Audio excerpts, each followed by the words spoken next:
신앙 고백하시겠습니다. 전능하사 천지를 만드신 하나님 아버지를 내가 믿사오며 그 외아들 우리 주 예수 그리스도를 믿사오니 이는 성령으로 잉태하사 동정녀 마리아에게 나시고 본디오 빌라도에게 고난을 받으사 십자가에 못 박혀 죽으시고 장사한 지 사흘 만에 죽은 자 가운데서 다시 살아나시며 하늘에 오르사 전능하신 하나님 우편에 앉아 계시다가 저리로서 산자와 죽은 자를 심판하러 오시리라.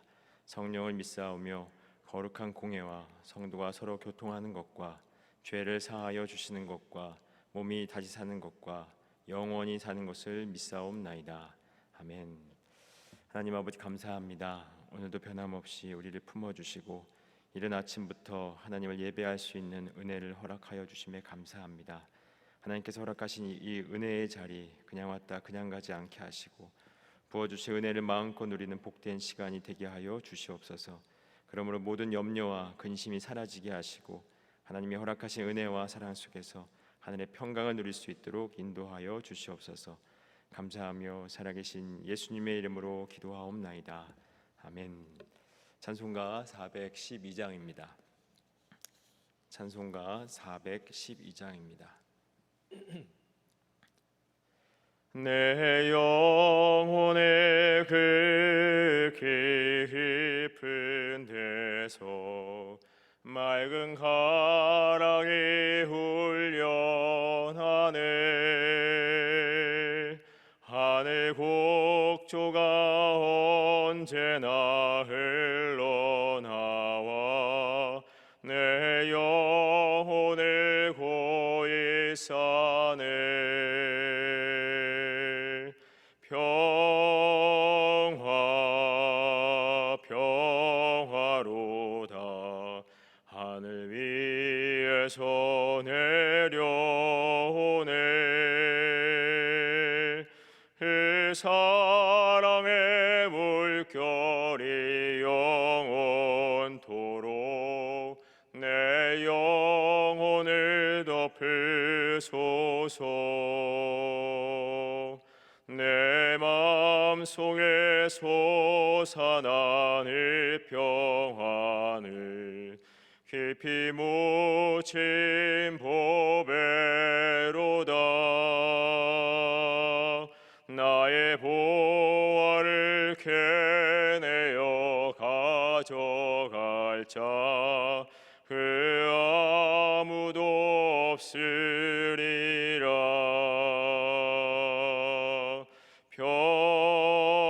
평화 평화로다. 하늘 위에서 내려오네.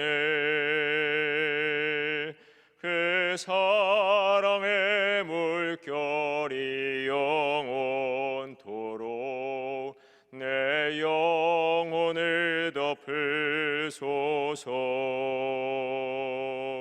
내 영혼의 평화가 넘쳐남을 주의 큰 복을 받음이라. 내가 주야로 주님과 함께 있어 내 영혼이 편히 쉬네. 평화 평화로다. 하늘 위에서 내려오네. 그 사랑의 물결이 영원토록 내 영혼을 덮으소서. 이 땅 위에 험한 길 가는 동안 참된 평화가 어디 있나. 우리 모두 다 예수를 친구 삼아 참 평화를 누리겠네. 평화 평화로다. 하늘 위 땅에서 내려오네. 그 사랑의 물결이 영원토록 내 영혼을 덮으소서. 마스크를 점검하는 시간입니다. 마스크를 코 위까지 쓰시고 예배와 기도 시간에 벗지 마시기 바랍니다. 오늘 우리에게 주신 하나님의 말씀은 신약 성경 요한복음 20장 24절에서 29절까지의 말씀입니다. 요한복음 20장 24절에서 29절까지의 말씀입니다. 12제자 중에 하나로서 디두모라 불리는 도마는 예수께서 오셨을 때에 함께 있지 아니한지라.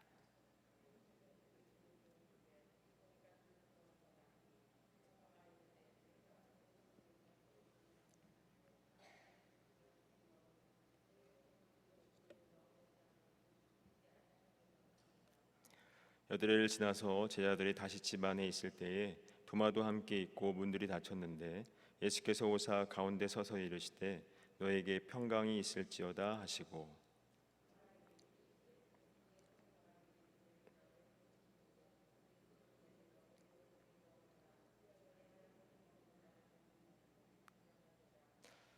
도마가 대답하여 이르되 나의 주님이시요 나의 하나님이시니이다.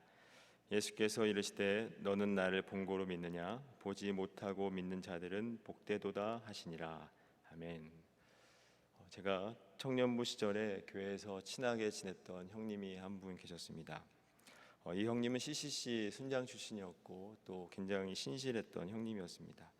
근데 이 형님이 저를 만나면 항상 하는 이야기가 있었습니다. 어떤 이야기였냐면 항상 인격적인 주님을 만나야 된다라는 이야기를 항상 이야기를 했었습니다.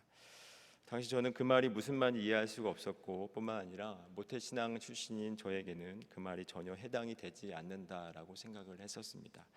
왜냐하면 늘 주일이 되면 교회에 와서 예배를 드리는 것을 당연시 여겼고 또 청소년과 청년 시절에 교회 임원을 하면서 교회의 모든 일을 열심히 감당했었기 때문에 그런 열심히 있는 행동들이 제 안에 믿음이 있기 때문에 가능한 것이다라고 생각을 했었습니다.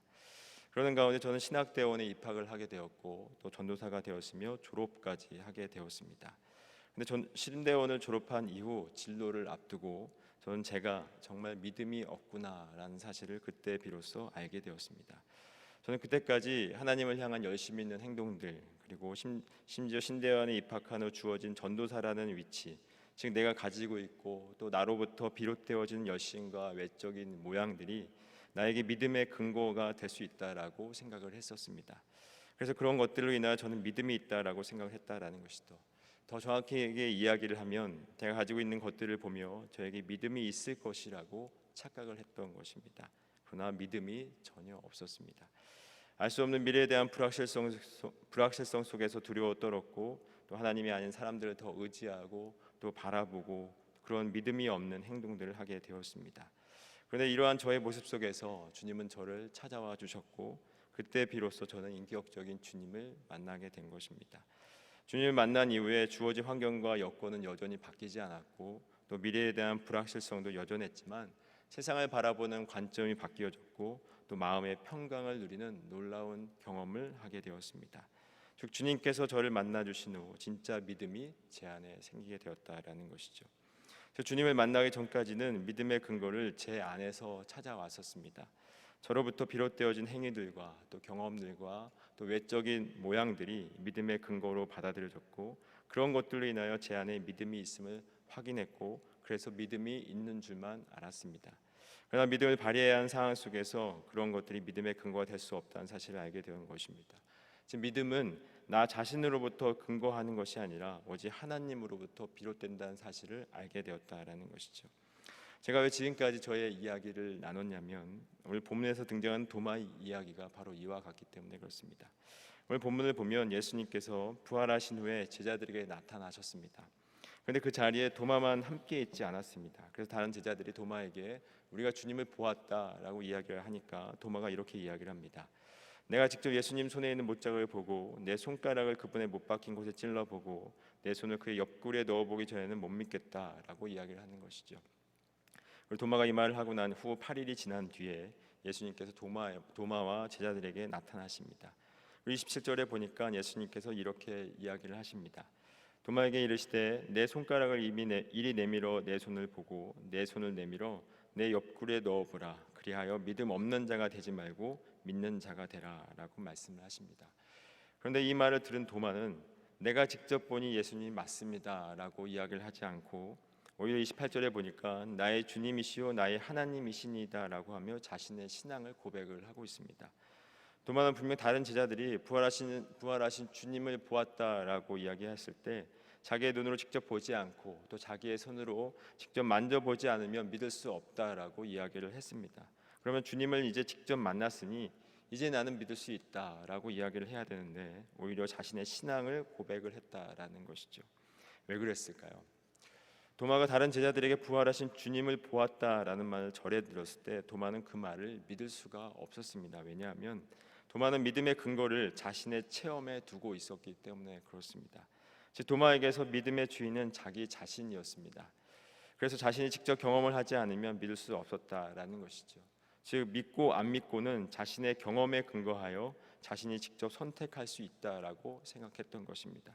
그런데 예수님이 나타나셨을 때 예수님을 향하여 나의 주님이시오 나의 하나님이시다라고 고백을 한 것입니다.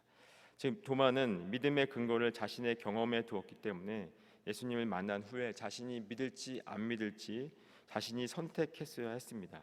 그런데 그런 언급조차 하지 못하고 또한 손가락을 넣어보지도 못하고 예수님을 보자마자 예수님을 향하여 나의 주님이시오 나의 하나님이시니다 라고 고백을 한 것입니다.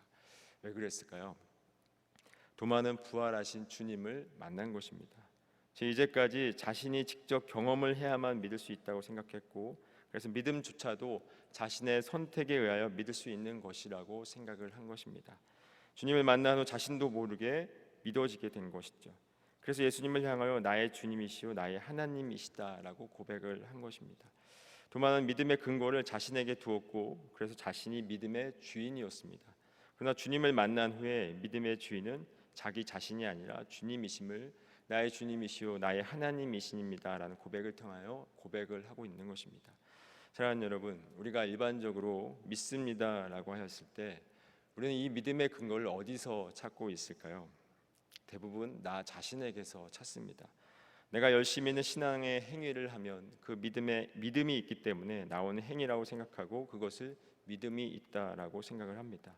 또한 내가 수십 년 동안 신앙생활을 해왔으면 그것을 근거로 하여 나에게 믿음이 있다라고 생각을 합니다. 또한 교회에서의 나의 직분이 나의 믿음의 근거가 될 수도 있습니다. 또한 내가 경험한 신비적인 체험들이 나에게 믿음의 근거가 될 수도 있다라는 것이죠.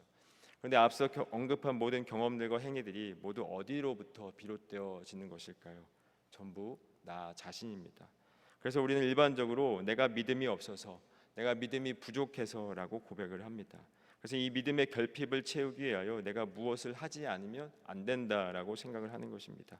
즉 이 말은 나의 믿음이 있고 없음의 여부를 나에게서 나 자신에게서 확인하고 있다라는 것이죠. 그래서 믿음의 결핍을 채우기 위하여 내가 무엇인가 해야 하지 않으면 안 된다라는 것입니다. 그러면 내가 무엇인가를 한다고 믿음이 생겨날까요? 그것이 아니라는 것을 오늘 예수님께서 도마를 통해서 말씀하고 있는 것입니다. 믿음은 나로부터 비롯되는 것이 아니라 믿음의 주인이신 하나님께서 우리에게 주셔야 믿을 수 있는 것입니다. 그래서 내가 믿는 것이 아니라 더 정확한 표현은 내가 믿겨지는 것입니다.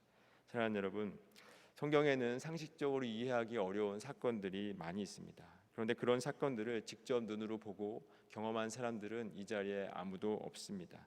그런데 우리는 그 일들이 역사적이고 또 객관적이고 사실적 사건이라는 사실을 믿고 있습니다. 그렇다면 이 믿음이 우리의 경험으로부터 비롯된 것일까요? 절대 그렇지 않습니다. 믿음의 주인이신 하나님께서 믿겨지도록 우리에게 믿음을 주셨고 그래서 우리는 그 사건들이 실제 이 역사 가운데 이루어지는 사실임을 믿고 있는 것입니다. 즉 믿음은 우리가 차곡차곡 쌓아서 만들어가는 것이 아니라 믿음의 주인이신 하나님께서 우리를 만나 주심으로 우리에게 한 번에 그리고 거저 주시는 것입니다. 지금 믿기를 거부하는 우리의 죄성을 뚫고 우리 안으로 들어오셔서 우리가 믿어지도록 하신다라는 것이죠. 그래서 큐리오스라는 주인이라는 단어를 오늘 도마가 사용하고 있는 것입니다. 히브리서 12장 2절에 보니까 이런 말씀이 있습니다. 믿음의 주요 또 온전하게 하시는 이인 예수를 바라보자. 그는 그 앞에 있는 기쁨을 위하여 십자가를 참으사 부끄러움을 개의치 아니하시더니 하나님 보좌 우편에 앉으셨느니라 라고 말씀하고 있습니다. 히브리서 기자는 믿음의 주인이 바로 예수님이시다라고 말씀하고 있는 것입니다. 그리고 그 믿음을 온전하게 하시는 이, 즉 완전하게 하시는 이도 결국 예수님이시다라고 말씀하고 있다라는 것이죠. 지금 믿음의 시작도 또 과정도 또 마지막 완성까지도 모두 예수님이 하신다라고 말씀하고 있는 것입니다. 그래서 히브리서 기자는 히브리서 12장 2절에서 우리의 믿음을 완전케 하시는 그 예수를 바라보자라고 말씀하고 있는 것입니다. 지금 믿음의 완성을 이루기 위하여 우리가 열심히 노력하자가 아니라 이 일을 이루시는 예수님을 바라보자라고 말씀하고 있는 것입니다. 도마가 예수님을 믿을 수 있었던 것은 그의 행위에서 비롯된 것이 아니라 믿음의 주인이신 예수님을 만났기 때문에 그가 믿을 수 있었다라는 것이죠. 그래서 도마는 결국 예수님을 향한 신앙 고백을 한 것입니다. 즉 믿음은 행위가 아니라 만남으로부터 비롯된 것입니다. 그래서 그 만남을 통해서 믿음이 그의 마음 가운데 쑥 들어와 버린 것입니다. 그래서 예수님께서 도마에게 말씀하십니다. 29절에 보니까 이렇게 말씀하십니다. 예수께서 이르시되 너는 나를 본고로 믿느냐 보지 못하고 믿는 자들은 복되도다 하시니라 라고 말씀하십니다. 예수님께서 도마에게 이제 나를 본고로 믿느냐라고 말씀하신 것은 이제 너의 눈으로 직접 봤으니 이제 좀 믿어줄래? 라는 말씀이 아니라 이미 도마는 예수님을 만난 이후로 이미 믿어진 것입니다. 그러면 이 말씀은 어떤 말씀일까요? 이 말씀은 믿음은 내가 직접 보고 생기는 것이 아니라는 것을 말씀하고 있는 것입니다. 즉 본다고 믿어지는 것이 아니라는 것이죠. 예수님은 보고 믿는 것과 보지 않고 믿는 사람을 구별하여 누가 더 낫고 부족한지를 말씀하고 있는 것이 아닙니다. 이 말씀은 믿음은 내가 직접 봐서 믿을 수 있는 것이 아니라 또 생길 수 있는 것이 아니라는 사실을 말씀하고 있는 것입니다. 그런데 여전히 거기에 묶여 있다면 여전히 믿음이 없는 것입니다. 그래서 보지 못하고 믿는 자들이 복이 있다라고 예수님께서 말씀하고 있다라는 것이죠. 사랑하는 여러분, 우리도 예수님을 직접 보지 못했습니다. 어떻게 보면 우리가 주를 보았다라는 말을 전해드린 도마의 입장과 전혀 다를 것이 없습니다.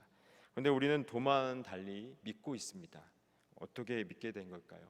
그리고 저 밖에 있는 사람들도 우리와 같이 예수님을 본 적이 없습니다. 그런데 저들은 믿지 않고 있습니다. 무슨 차이일까요? 우리가 저들보다 하나님을 향한 열심이 있기 때문에 그것을 근거로 하여 우리에게 믿음이 생긴 것일까요? 아니면 특별한 신비적인 경험들을 우리가 했기 때문에 믿음이 생긴 걸까요? 절대 그렇지 않습니다. 보지는 않았지만 주님께서 우리에게 믿음을 주셨고 그래서 믿겨진 것입니다. 그래서 우리가 복된 자들이라고 말씀하고 있다라는 것이죠. 기독교 과학자들이 성경의 말씀을 과학적으로 증명하는 창조과학회라는 단체가 있습니다. 이 단체는 성경의 사건들이 이 땅에서 역사적으로 있었다는 사실을 과학으로 검증하는, 과학으로 증명하려는 것입니다. 좋은 시도라고 생각을 합니다. 그러나 그러한 증명들을 통해서 사람들이 믿을 수만 있다면 얼마나 좋을까요? 그러나 아무리 객관적이라고 하는 과학이라는 방법을 통해서 증명을 할지라도 믿음의 주인이신 예수님을 만나지 않고는, 그분이 믿음을 주시지 않으면 결코 믿을 수 없다라는 것이죠. 우리는 구원을 오직 믿음으로 받는다라는 사실을 잘 알고 있습니다. 그래서 에베소서 2장 8절 9절에서 이렇게 말씀하고 있습니다. 너희는 그 은혜에 의하여 믿음으로 말미암아 구원을 받았으니 이것은 너희에게서 난 것이 아니요 하나님의 선물이라. 행위에서 난 것이 아니니 이는 누구든지 자랑하지 못하게 함이라 라고 말씀하고 있습니다. 사도 바울은 지금 에베소서에서 구원은 믿음으로 말미암아 받은 것인데 이 구원은 우리의 노력으로 이루어진 것이 아니라 오직 은혜에 의하여 우리에게 거저 주신 하나님의 선물이라고 말씀하고 있습니다. 즉 구원은 우리에게 거저 주신 선물이라고 말씀하고 있다라는 것이죠. 그러면 구원이 하나님께서 은혜로 거저 주신 선물이라고 했을 때 이 구원을 이루기 위한 믿음은 누구로부터 비롯된 것일까요? 믿음도 하나님으로부터 비롯된 것임을 말씀하고 있는 것입니다. 그래서 사도 바울은 로마서 1장 17절에서 이렇게 말씀하고 있습니다.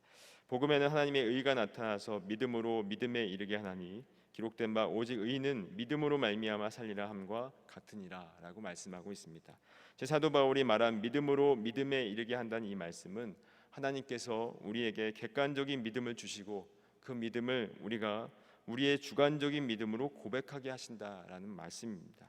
그래서 그 믿음으로 말미암아 의인은 산다라고 말씀하고 있다라는 것이죠. 즉 믿음의 주인이신 하나님께서 믿음을 주셨고 그 믿음으로 말미암아 우리가 우리의 믿음을 고백하고 있는 것입니다. 그래서 기적이 없어도 경험이 없어도 보지 않아도 우리가 믿고 있는 것입니다. 그리고 이러한 우리가 바로 복을 받은 자라고 말씀하고 있다라는 것이죠. 사랑하는 여러분, 선악과를 따먹고 타락하여 죄 아래 태어난 우리를 비롯한 이 땅의 모든 인간들은 하나님을 하나님으로 인정하고 싶어하지 않습니다. 그래서 진화론이라는 것도 하나님을 싫어하는, 하나님을 하나님으로 인정하고 싶어하는 인간의 죄성의 결과물이다라는 것이죠. 이러한 모습을 시편 14편에서 시편 기자가 이렇게 표현을 합니다. 어리석은 자는 그의 마음에 이르기를 하나님이 없다 하는도다. 그들은 부패하고 그 행실이 가증하니 선을 행하는 자가 없도다. 여호와께서 하늘에서 인생을 굽어 살피사 지각이 있어 하나님을 찾는 자가 있는가 보려 하신즉 다 치우쳐 함께 더러운 자가 되고 선을 행하는 자가 없으니 하나도 없도다라고 말씀하고 있습니다. 이 모습이 바로 타락한 인간들의 모습이었고 결국 우리들의 모습이었습니다. 그런데 시편 1편을 보니까 이렇게 고백하고 있습니다. 복 있는 사람은 악인들의 꾀를 따르지 아니하며 죄인들의 길에 서지 아니하며 오만한 자리에 앉지 아니하고 오직 여호와의 율법을 즐거워하여 그의 율법을 주야로 묵상한도다라고 말씀하고 있습니다. 하나님을 싫어했고 또 하나님을 하나님으로 인정하지 않았던 우리가 지금 그들의 꾀를 따르지 않고 또 그들의 길에 서지 않고 오히려 하나님의 말씀을 즐거워하고 있다라는 것이죠. 그리고 이러한 사람들을 시편 기자는 복을 받은 자라고 말씀하고 있습니다. 우리가 그러면 어떻게 이렇게 복을 받은 자가 됐을까요? 바로 은혜입니다. 믿음을 거저 주셨고 또 그 믿음으로 하나님을 하나님으로 고백하고 있는 것입니다. 그래서 칼빈은 이것을 불가항력적인 은혜라고 이야기하고 있는 것입니다. 우리는 본질상 진노의 자녀이기 때문에 하나님을 싫어하고 거부합니다. 그러나 그 은혜가 우리의 이 저항을 뚫고 우리 안으로 들어와서 이 진리의 말씀을 믿어지도록 하는 것입니다. 사랑하는 여러분, 믿음은 하나님께서 우리에게 한 번에 그리고 은혜로 거저 주시는 것입니다. 그럼에도 여전히 인간들은 자신의 가능성을 부인하지 않고 여전히 자신의 노력으로 키워갈 수 있다고 착각하고 있는 것입니다. 즉 자신의 경험으로, 자신의 체험으로, 자신의 외적인 모양으로 그 믿음을 키워갈 수 있다라고 생각하고 있다라는 것이죠. 그리고 그것으로 자신의 믿음을 확인하고 싶어 합니다. 그렇지 않습니다. 우리가 구원의 확신이 있다면 믿음은 이미 우리 안에 들어와 있는 것입니다. 우리가 지금 해야 하는 것은 체험이나 우리의 외적인 모양들을 통해서 나의 믿음을 키워가고 나의 믿음을 확인하는 것이 아니라 이런 은혜를 허락하신 예수님을 바라보는 것입니다. 그러면 믿음의 주인이신 예수님께서 우리의 믿음을 결국 완성시켜 나간다라는 것이죠. 이것이 바로 우리가 말씀을 듣고 읽고 공부하는 이유인 것입니다. 말씀은 곧 예수님이십니다. 즉 예수님이신 이 말씀이 우리의 믿음을 더욱 자라가게 할 것이고 굳건하게 할 것입니다. 그래서 내가 보지 않아도, 내가 이 손가락으로 옆구리를 넣어 보지 않아도 이 말씀이 우리의 믿음을 그리스도의 장성한 분량까지 자라가게 할 것입니다. 그렇게 됐을 때 보고 믿을 수밖에 없었던 유아기적인 신앙에서 보지 않고도 또한 신비적인 체험을 하지 않을지라도 심지어 내 기도가 하나도 응답이 되지 않을지라도 능히 믿을 수 있는 그 자리에까지 나아가게 될 것입니다. 그리고 그 믿음을 통하여 세상을 바라보는 관점이 바뀌어질 것이고 우리의 환경과 여건과 처지가 변하지 않고 여전히 그대로일지라도 세상이 줄 수 없는 평강을 경험하게 될 것입니다. 그래서 오늘 26절에서 예수님께서 제자들에게 찾아와서 이렇게 말씀하십니다. 평강이 있을지어다 라고 말씀하고 있는 것이죠. 말씀을 통하여 우리에게 부어주신 은혜가 얼마나 크고 또 깊고 또 깊은지를 깨달으면 깨달을수록 저와 여러분은 그 평강을 경험하고 누리게 될 것입니다. 예수님은 이 평강을 주시기 위하여 저와 여러분을 만나 주셨고 또 우리에게 믿음을 주셨으며 우리가 바로 이 자리에 있는 것입니다. 사랑하는 여러분, 이 믿음 안에서 평강을 마음껏 누리시고 또한 말씀으로 우리의 믿음을 자라게 하시고 또 완전하게 하실 오직 예수님만을 바라보는 저와 여러분 되어지기를 간절히 소망합니다. 기도하겠습니다. 하나님 아버지 감사합니다. 하나님 아버지, 우리는 어쩌면 지금까지 우리의 행위나 또 옛적인 모양이나 신비적인 경험들을 통해서 우리에게 믿음이 있다라고 생각하며 안심하며 살았는지도 모르겠습니다. 그러나 주님, 믿음은 나로부터 비롯되는 것이 아니라 오직 믿음의 주인이신 주님께서 주시는 것임을 기억하게 하셔서 내가 쌓아올린 행위와 나의 경험으로부터가 아닌 말씀이신 예수님을 통하여 우리에게 믿음이 주어지고 자라가며 또한 완전케 된다는 사실을 기억하게 하여 주시옵소서. 그러므로 우리의 경험이 아닌 오직 말씀을 통하여 우리의 믿음이 자라갈 수 있도록 인도하여 주셔서 그 믿음으로 말미암아 이 광야와 같은 세상에서 하늘의 평강을 누리게 하여 주시옵소서. 특별히 아직 믿음이 없어 세상의 가치에 묶여 하나님을 거부하는 우리의 가족들과 이웃들이 있습니다. 그들을 찾아가 주시고 만나 주셔서 도마와 같이 나의 주님이시요 나의 하나님이십니다 라고 고백할 수 있도록 은혜를 허락하여 주시옵소서. 하나님 아버지, 또한 이 시간 여러 가지 기도의 제목을 가지고 나왔습니다. 주의 긍휼을 구하며 기도하오니 이 모든 기도의 제목들을 하나님의 뜻 안에서 귀하게 사용하여 주셔서 하나님의 놀라운 역사가 사랑하는 자녀들의 삶 가운데 나타날 수 있도록 은혜를 부어 주시옵소서. 또한 일상과 운정의 베델교회를 세워주신 하나님 감사합니다. 이 지역과 이 민족 그리고 이 열방 가운데 하나님의 뜻과 계획을 이루어가며 귀하게 사용하여 주시고 특별히 죄와 어둠 속에서 여전히 죽어가는 많은 영혼들에게 그리스도의 빛을 비추는 교회가 되게 하여 주시옵소서. 또한 이 일을 위하여 담임 목사님을 세우셨사오니 영류의 강건함을 허락하여 주시고 성령의 충만함을 허락하사 시대를 향한 사명을 넉넉히 감당하게 하여 주시옵소서. 또한 이 학기를 준비하시기 위하여 출타 중에 있사오니 모든 일정 가운데 함께해 주시고 은혜와 평강을 누리는 시간이 되게 하여 주시옵소서. 오늘 하루를 주님께 맡겨드립니다. 주님께서 주신 이 하루 오직 주님의 영광을 위해서 살아가게 하여 주시옵소서. 감사하며 살아계신 예수님의 이름으로 기도하옵나이다. 아멘.